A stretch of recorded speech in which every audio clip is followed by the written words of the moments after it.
Snehal's art of teaching या चॅनलवरती आपल्या सर्वांचं स्वागत आहे. विद्यार्थी मित्रांनो, TRTA च्या माध्यमातून घेण्यात आलेल्या पोलीस भरती तसेच PSI STI असिस्टंट आणि TET याचा पूर्व प्रशिक्षणाकरिता CET घेण्यात आलेली होती आणि या CETचा निकाल अजूनही पेंडिंग आहे. तसेच इतर महाज्योती आरटी बार्टी सारथी या माध्यमातून सुद्धा ज्या परीक्षा घेण्यात आलेल्या होत्या त्या परीक्षेचा निकाल सुद्धा अजूनही पेंडिंग आहे विद्यार्थी मित्रांनो.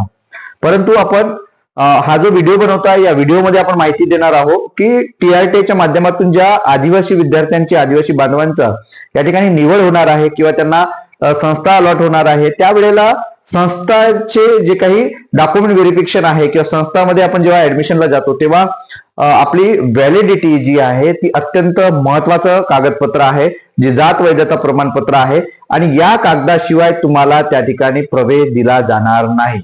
जर तुमच्याकडे व्हॅलिडिटी नसेल, तुमच्याकडे फक्त पोचपावती असेल तर तुम्हाला त्या प्रक्रियेपर्यंत पोहोचता येईल, परंतु तुम्हाला फायनल जेव्हापर्यंत व्हॅलिडिटी नाही तेव्हापर्यंत तुम्हाला त्या ठिकाणी प्रवेश मिळणार नाही. त्या संदर्भातलं जे काही अपडेट आहे ती अपडेट मी तुम्हाला सांगतो आहे.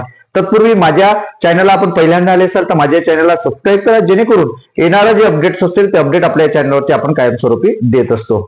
महत्वाचा विषय विद्यार्थी मित्रांनो की जे काही पूर्व प्रशिक्षणाचे जेवढे काही पूर्व प्रशिक्षण आहे, MES असेल, MPSC असेल, PSI असेल, STI असेल, असिस्टंट असेल, UPSC असेल, बँकिंग असेल, अशा विविध 6 ते 7 पूर्व प्रशिक्षणाची CET या बार्टीच्या माध्यमातून घेण्यात आलेली आहे आणि प्रत्येक प्रशिक्षणाकरिता आदिवासी विद्यार्थी जर पात्र होत असेल तर त्याला व्हॅलिडिटी पाहिजे. व्हॅलिडिटी नसेल तर तुम्हाला त्याचा लाभ घेता येणार नाही. आणि अर्ज करत असताना विद्यार्थ्यांनी अर्ज केलेले आहेत परंतु त्यांच्याकडे पोच पावती नव्हती.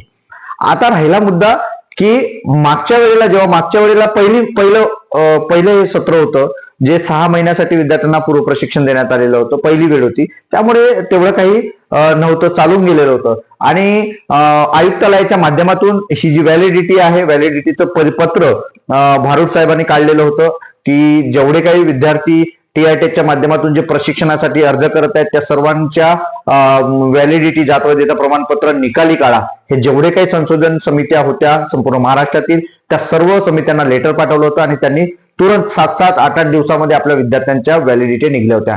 पण आता सध्याची स्थिती काय, जेव्हा विद्यार्थ्यांना गडचिरोली संशोधन समिती असेल, चंद्रपूर संशोधन समिती असेल, गोंदिया असेल किंवा नाशिक असेल, अशा पांढरकवडा असेल, वेगवेगळ्या ठिकाणी म्हणजे यवतमाळ असेल, वेगवेगळ्या ठिकाणी जेव्हा विद्यार्थी भेटायला जातो त्यावेळेला त्यातून उत्तर मिळालेलं आहे विद्यार्थी मित्रांनो की गेल्या वर्षी ते जे होतं फॉर्म भरलेलं होतं ते चालून गेलं, पण या वर्षी जेव्हापर्यंत विद्यार्थ्याचा निकाल लागत नाही आणि तुम्ही तुमचा निकालाचं जे पत्र तुम्ही त्या ठिकाणी ही इन्स्टिट्यूट मला अलॉट झाली तेव्हापर्यंत तुम्हा सर्वांना व्हॅलिडिटी मिळणार नाही आहे असं त्या ठिकाणी सांगण्यात आलेलं आहे.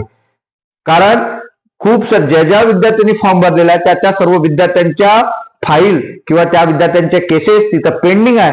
त्यामुळे ज्या विद्यार्थ्यांचा नंबर त्या ठिकाणी लागणार आहे, सिलेक्ट होणार आहे, ज्या विद्यार्थ्यांची निवड होणार आहे अशाच विद्यार्थ्यांना आम्ही व्हॅलिडिटी देऊ असं त्यांनी त्या समितीच्या माध्यमातून सांगण्यात आलेलं आहे. त्यामुळे विद्यार्थ्यांना आपला जो गैरसमज झालेला आहे की आम्हाला व्हॅलिडिटी मिळून जाईल तर ते सुद्धा समितीच्या माध्यमातून सुद्धा सतर्क झालेले आहे. तुम्हाला अशीच व्हॅलिडिटी मिळणार नाही. जेव्हापर्यंत तुमचा रिझल्ट त्या ठिकाणी येत नाही तेव्हापर्यंत तुम्हाला ती व्हॅलिडिटी मिळणार नाही. त्यामुळं तुमच्या ज्या काही त्रुटी असतील, तुमच्या ज्या काही अडचणी असतील ज्या व्हॅलिडिटीच्या संदर्भातल्या कागदपत्र पडताळणीच्या संदर्भातील तर त्या तुम्हाला वेळेवरच दुरुस्त करणं अत्यंत गरजेचं आहे. अन्यथा आपल्याला व्हॅलिडिटी जर मिळाली नाही तर तुम्ही या 6 महिन्यासाठी सुद्धा पुन्हा वेटिंगवर राहाल आणि मुकाल या सर्व परीक्षेसाठी आणि पुन्हा 6 महिने तुम्ही पुढच्या जी काही CET असेल त्याची वाट बघत राहाल. विद्यार्थी मित्रांनो, हे सर्व आदिवासी विद्यार्थ्यांना महाराष्ट्रातील जे विद्यार्थी आहेत त्यांना सांगू इच्छितो.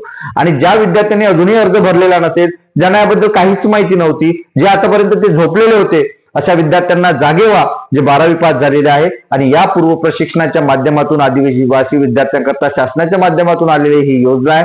या योजनेचा अवश्य लाभ घ्या आणि आपल्या चॅनलला फॉलो करा. कायमस्वरूपी अपडेट राहण्यासाठी सबस्क्राईब करा, जेणेकरून आपल्याला कायमस्वरूपी अपडेट मिळेल. आणि जी अपडेट ही महत्वाची अपडेट मी तुम्हाला दिलेली आहे, ही महत्वाची अपडेट जेवढे काही ट्राईबचे ग्रुप्स आहेत किंवा जेवढे काही आपल्या अकॅडमीचे ग्रुप्स असतील, कॉलेजचे ग्रुप्स असेल, गावचे ग्रुप्स असेल, या ग्रुपला शेअर करा जेणेकरून आपल्या विद्यार्थ्यांना ही अपडेट माहिती जी आहे ती माहिती मिळेल. विद्यार्थी मित्रांनो, आपल्याला हा व्हिडिओ ही माहिती आपल्याला कशी वाटली ही नक्की कमेंट बॉक्समध्ये कळवा आणि अशाच अपडेट करता माझ्या या चॅनलला मात्र सबस्क्राईब करा. जर निकालाची जी बाजू आहे ती निकालाबद्दलच आपण अजूनपर्यंत काहीच सांगू शकत नाही. एक अंदाज आहे की जेव्हापर्यंत आचारसंहिता चालू आहे 21 तारखेपर्यंत जेव्हापर्यंत रिझल्ट लागणार नाही नगरपालिका नगरपंचायतचा तेव्हापर्यंत मात्र रिझल्ट लागणार नाही हे आपल्याला या ठिकाणी दिसून येत आहे. त्यामुळे जे विद्यार्थी अभ्यास करत आहेत त्या विद्यार्थ्यांनी कंटिन्यू आपला अभ्यास करायचा. विद्यार्थी मित्रांनो, यात वेळ वाया घालवू नका.